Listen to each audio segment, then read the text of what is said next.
आज का हमारा प्रकरण है पद परिचय। आज हम क्रिया शब्द का पद परिचय इसके बारे में पढ़ेंगे। इससे पहले क्रिया की परिभाषा देखते हैं। जिस शब्द से किसी कार्य के करने या होने का बोध हो उसे क्रिया कहते हैं। कर्म के आधार पर क्रिया के दो भेद होते हैं। पहला है सकर्मक क्रिया।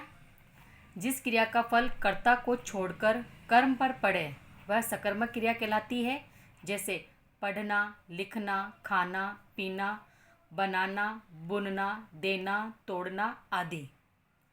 अकर्मक क्रिया। जिस वाक्य में क्रिया का प्रभाव या फल केवल कर्ता पर ही पड़ता है, कर्म की वहाँ संभावना नहीं रहती है, अर्थात उस वाक्य में कर्म नहीं होता है, उसे अकर्मक क्रिया कहते हैं।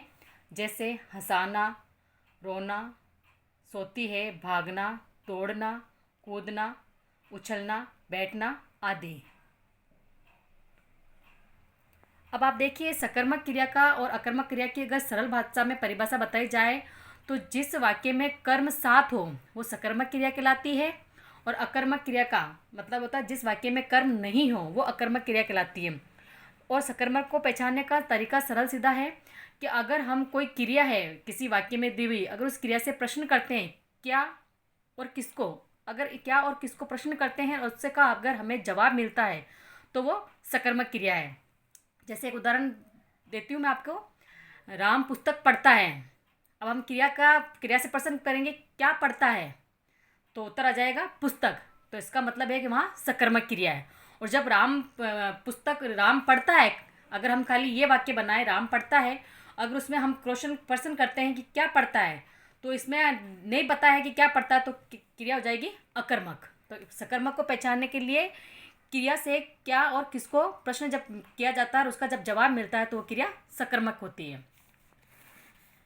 क्रिया शब्द की पद परिचय हेतु क्रिया का भेद, लिंग, वचन, वाच्य, काल आदि का उल्लेख करना पड़ता है। जैसे अगर हम किसी क्रिया शब्द का पद परिचय करते हैं तो हमें पहले क्रिया का भेद कि क्रिया सकर्मक है या अकर्मक वो बताना होता है। फिर लिंग, पुल्लिंग है या स्त्रीलिंग, वचन एक वचन है बहुवचन, वाच्य कृतवाच्य है, कर्मवाच्य है, भाववाच्य है, और काल भूतकाल, वर्तमान काल, भविष्य काल, इन सब का हमें परिचय देना होता है। अब हम कुछ उदाहरण देखेंगे। हमारा पहला उदाहरण है, राम ने रावण को बाण से मारा। मारा यहाँ पर क्रिया है, ये क्रिया सकर्मक क्रिया है।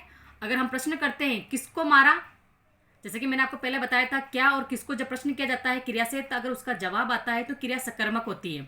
जैसे कि किसको मारा तो जवाब आता है रावण को, तो इसका मतलब है कि हमारी क्रिया सकर्मक क्रिया है।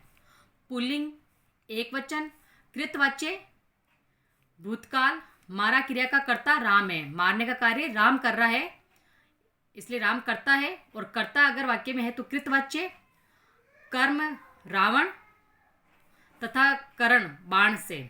और अगर कारक चिन्ह पहचानते हैं तो कर्ता ने कर्म को, तो ये कर्म हमारा को यहाँ पर आ रहा है तो कर्म को, इसका मतलब है कर्म जो है वो रावण है। दूसरा हमारा उदाहरण है, कांता शहर जाएगी और जरूरी सामान लाएगी।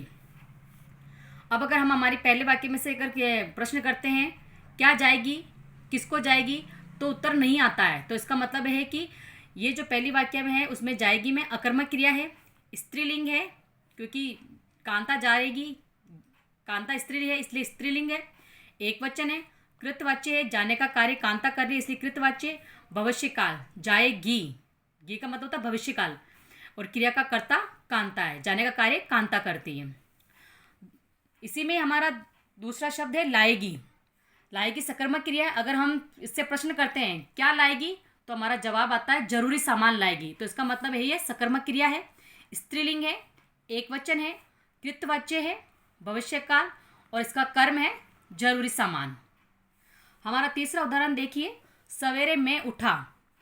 उठा अकर्मक क्रिया है, क्या उठा, किसको उठा, जवाब नहीं मिलता है, अकर्मक क्रिया है।